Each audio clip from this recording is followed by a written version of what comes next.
Hi guys, welcome back to my channel. If you're new here, my name is Anca and I do art and illustration related videos. So if you're into that, make sure you subscribe and check out the other videos on my channel.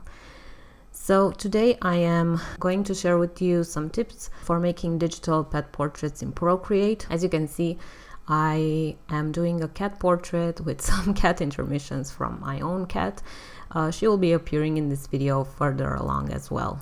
So I usually start off my pet portraits with a sketch, a rough sketch using a script brush. Then I turn the opacity down on the sketch layer and add a base color to the cat. So basically I look for the skin tone of the cat in the reference picture that I have, and that will be the base color of my cat. After that I start building up the fur. So in this particular case, this cat has a lot of black in her fur, and I usually start off with the darkest tones and gradually add browns and other tones that I may see in the fur. As you can see, my cat was very helpful this particular day. She was very hot and she wanted to sit by my side on the desk because it was more chilled area. So anyways, for the fur, and usually for most of my pet portraits, I use the 6B pencil brush. It's definitely my favorite tool to use in Procreate. I use it for most of my illustrations that I make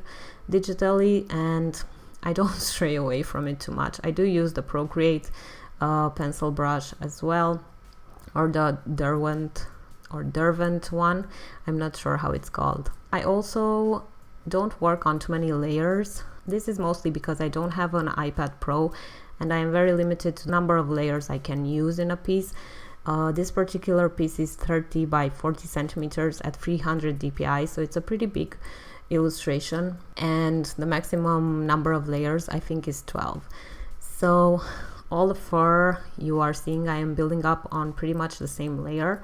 The only thing I use on separate layers is the color of the eyes or of the nose, or colors that really pop in the reference picture. For building up the fur, I usually just use soft brush strokes. It's not a very interesting technique. I just kind of use it as I would use a normal pencil on paper, and it kind of gives the same effect, and I strive for my digital illustrations to look a bit traditional as well. Also, a tip I could give you guys is, if you have made studies with animals and stuff like that, I think it's okay to trace your pet portraits if you are commissioned a lot.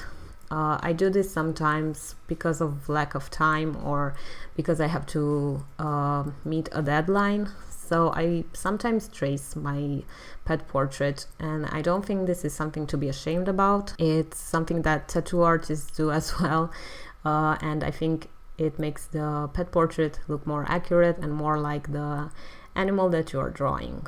So here you are seeing me build up the fur, and after I go in with the dark shades, I like to start adding some highlights and some details to the cat so it looks more realistic.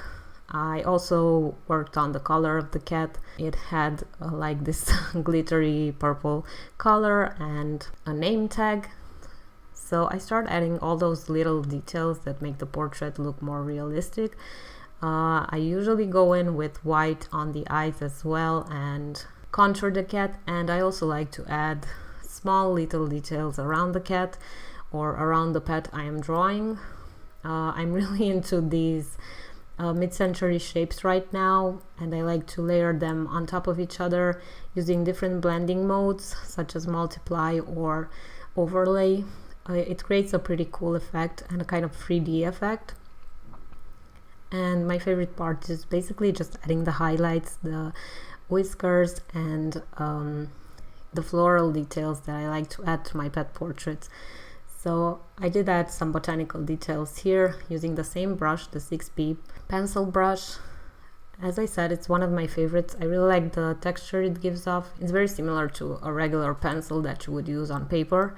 And I also have some halftone textures, which I like to add to the illustration or the background to add more texture and more interest to it. And I kind of just, I don't really have a plan doing my pet portraits. I kind of just go with the flow of it, and see where it takes me. I like to experiment a lot. As you see, I change colors a lot and the sizing of things and stuff like that. I would recommend you try a lot of different things in Procreate. It's great that you can undo stuff really easily, which you cannot undo in traditional media. So these are my tips for making pet portraits. I hope you like this video. Do subscribe if you are interested in more content like this, and leave your comments in the comment section below, and I'll see you in the next one. Bye.